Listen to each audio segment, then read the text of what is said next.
Si quelqu'un m'aime, il gardera ma parole. Et mon Père l'aimera et nous viendrons vers lui, dit Jésus à ses disciples, comme nous l'entendrons le lire dans l'évangile de ce 6e dimanche de Pâques.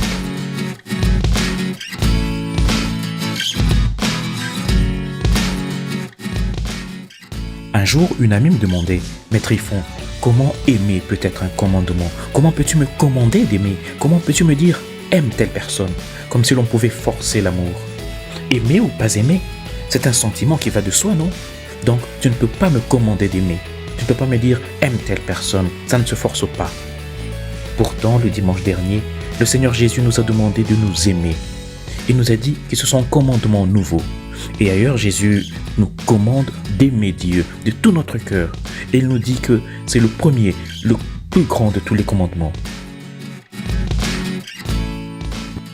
Aujourd'hui, le Christ nous dit, « Si quelqu'un m'aime, il gardera ma parole. Mon Père l'aimera et nous viendrons vers lui. » Qu'est-ce que cela signifie donc, aimer le Seigneur? Ou mieux, que signifie aimer Dieu? Malheureusement, nous vivons une époque où le mot amour est souvent réduit à un simple sentiment. Aimer quelqu'un est souvent confondu avec se sentir bien lorsqu'on pense à cette personne. Alors que le fait de se sentir bien quand on pense à une personne ne signifie pas nécessairement l'aimer au sens biblique. Dans les termes bibliques, l'amour est intimement lié à faire quelque chose, à l'action. Aimer Dieu renvoie donc à faire ce que Dieu veut, c'est-à-dire ses commandements, sa volonté. Jésus l'a dit clairement lorsqu'il dit « Si vous m'aimez, gardez mes commandements ». Et il ajoute « Celui qui a mes commandements et qui les garde, c'est celui-là qui m'aime. Et celui qui m'aime sera aimé de mon Père. Je l'aimerai, je me ferai connaître à lui. Celui qui ne m'aime pas ne garde point mes paroles. » Ainsi donc, aimer Dieu, le plus grand commandement, ne signifie pas que je me sens bien, par exemple, en étant assis sur mon banc de l'église, à chaque dimanche matin. Non, non, non. Ce que ça veut dire, c'est plutôt que j'essaye de faire ce qui plaît à Dieu, comme qui dirait ce qui rend Dieu heureux, content.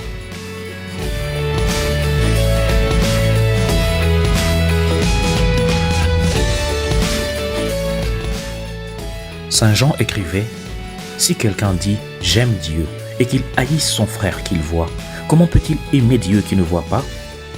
Et nous avons de lui ce commandement, que celui qui aime Dieu aime aussi son frère. Jésus le dit en donnant le second commandement qui, avec le premier, constitue le résumé de toutes les saintes écritures. Aimer son prochain. Et il ajoute comme soi-même. Donc, ce que tu veux qu'on fasse, qu'on te fasse. Puisque l'amour selon Jésus consiste plus à faire qu'à simplement sentir. Fais-le aussi pour l'autre. Et si tu ne sais pas le faire, tout au moins souhaite-le à l'autre.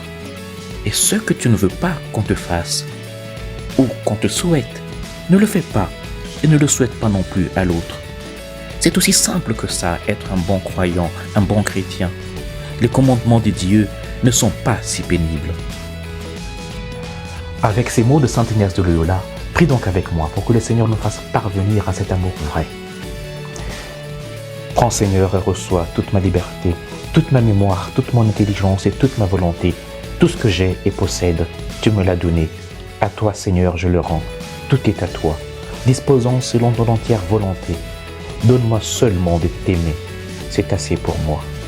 Amen. Et que le Seigneur te bénisse et te garde, ta famille et toi-même, au nom du Père et du Fils et du Saint-Esprit. Amen. Bon dimanche chez vous.